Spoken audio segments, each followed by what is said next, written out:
Social media is rewiring your brain. Take control before it's too late. Most people think social media is just entertainment, a way to relax, a way to pass time.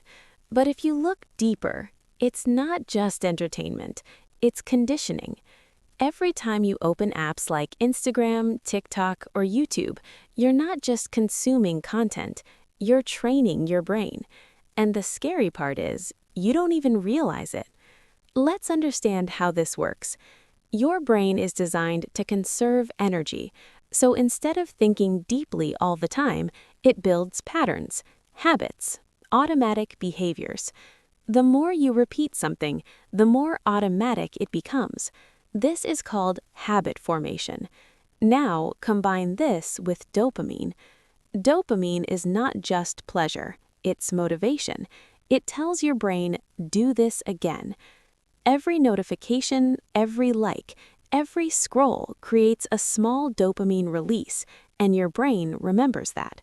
So next time you feel bored or uncomfortable, your brain suggests, open the app. Not because you need it, but because your brain expects a reward. This is how addiction forms. Not suddenly, but gradually. Now here's where it gets deeper. Social media doesn't just give rewards, it gives unpredictable rewards. Sometimes the content is interesting, sometimes it's not. Sometimes you get attention, sometimes you don't. This unpredictability is what keeps you hooked, because your brain starts chasing the next reward. This is the same mechanism used in gambling, and that's why you don't stop. Not because you enjoy it, but because your brain is searching. Now let's connect this to your attention. Your brain has limited focus. It cannot deeply focus on multiple things at once. But social media trains your brain to switch constantly. Short videos, quick posts, fast transitions. Your brain adapts to this speed. So when you sit to study or work, your brain expects stimulation. But real work is slow, so your brain resists it. This is why you feel restless. This is why you check your phone even when you don't want to, because your brain has been trained to avoid boredom. But boredom is important. Boredom is where thinking happens, creativity happens, clarity happens. Without boredom, your mind never goes deep, and without depth, you can't grow. Now let's talk about identity. Social media doesn't just affect your habits, it affects how you see yourself. You constantly see people more successful, more attractive, more productive. But what you're seeing is a filtered version of reality, and your brain compares it to your unfiltered life.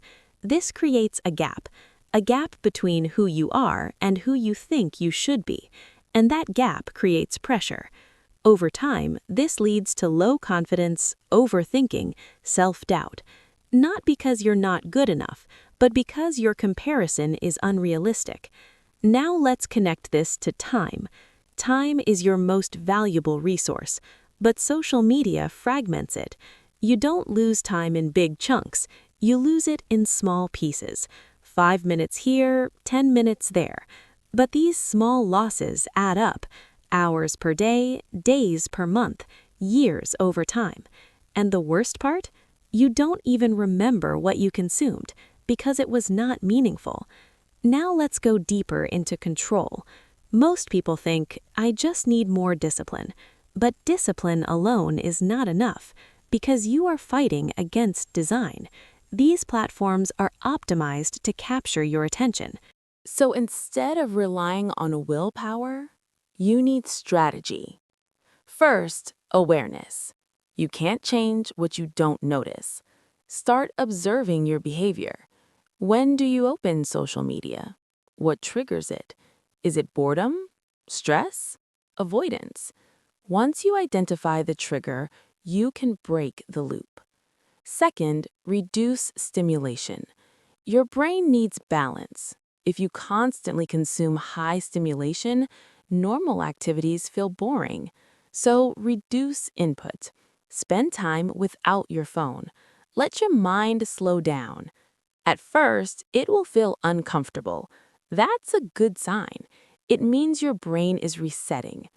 Third, rebuild focus. Focus is like a muscle. If you don't use it, it weakens. Start small. Work for 10 minutes without distraction, then increase gradually. This retrains your brain. Fourth, intentional usage. Don't open apps randomly. Have a purpose. I will watch this for 10 minutes, then stop. This turns consumption into control. Fifth, replace, don't remove. If you just remove social media, your brain will look for something else. So replace it with learning, with reading, with building. Give your brain a better reward. Now here's the most important shift. Stop asking, how do I stop using social media? Start asking, what do I want to focus on instead? Because your life is shaped by your focus.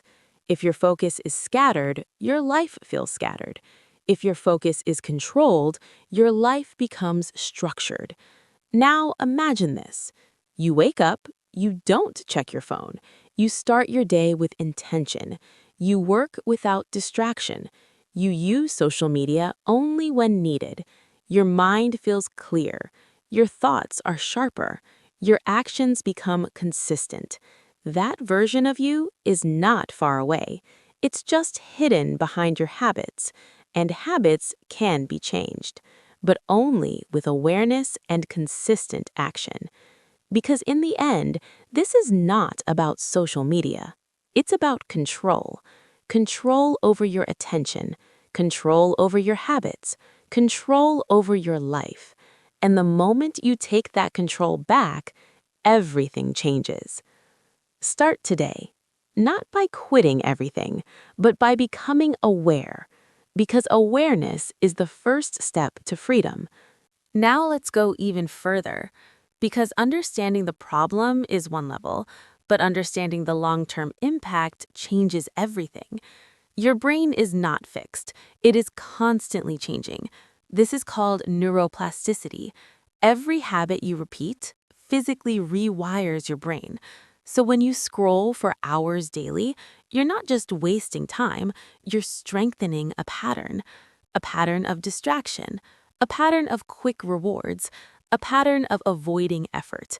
Over time, this becomes your default state. So when you try to focus, your brain resists it, not because you're weak, but because your brain is trained differently. Now think about this. What you repeatedly do becomes what you naturally do. If you train your brain for distraction, focus feels unnatural. If you train your brain for focus, distraction feels uncomfortable. That's the shift. Now let's connect this to motivation. Most people say, I don't feel motivated. But motivation is not random. It is influenced by dopamine. When your brain gets too many easy rewards, your baseline dopamine drops, which means normal activities feel less exciting. Studying feels boring. Working feels tiring. Even simple tasks feel heavy, not because they are difficult, but because your brain is overstimulated. This is why you feel lazy. But it's not laziness, it's overstimulation. And the solution is not pushing harder, it's resetting your system. Now let's talk about mental clarity.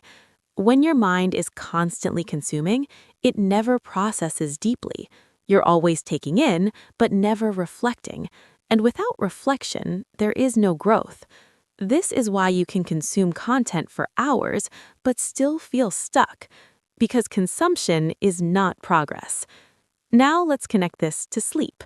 Most people use social media before sleep, but this affects your brain more than you think. The light from your screen reduces melatonin. Melatonin helps you sleep, so your sleep quality drops.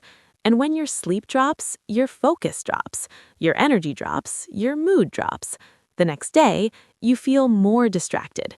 So you go back to social media to escape that feeling, and the cycle continues. Now let's talk about time perception. When you scroll, time feels fast, but when you work, time feels slow. This is because your brain is engaged differently. High stimulation compresses time, low stimulation expands it.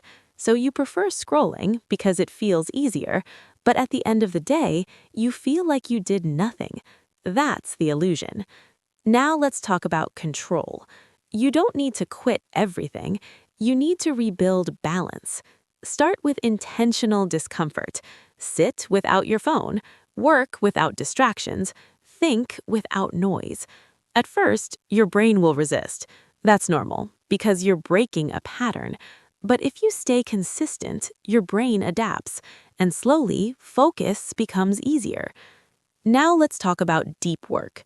Deep work means working without distraction. This is where real progress happens. But deep work requires attention, and attention requires control. If your attention is scattered, your results will be scattered. If your attention is focused, your results multiply. Now here's a powerful shift. Instead of asking, how do I stop scrolling? Ask, what am I avoiding? Because most scrolling is not about content, it's about escape. Escape from boredom, escape from stress, escape from responsibility. So instead of just removing the habit, address the reason behind it. Now let's talk about identity. Your habits create your identity. If you scroll daily, you become someone who scrolls. If you focus daily, you become someone who focuses. So don't try to change everything. Change one identity. Become someone who controls their attention and let everything build from there. Now imagine this version of you. You pick up your phone with intention. You use it and put it down. You sit to work and actually work. You feel clear, focused, present. That version of you is not special, it's trained. And training takes time, but it works. Now understand this. Your life is not controlled by big decisions. It's controlled by small daily actions. And right now, social media is controlling many of those actions. So take that control back, not by force, but by awareness. Because once you see the pattern clearly, you stop following it blindly. And that's where freedom begins. Target small. Even 1 hour less scrolling today is progress. Because small control leads to big change. And over time, that change becomes your new normal.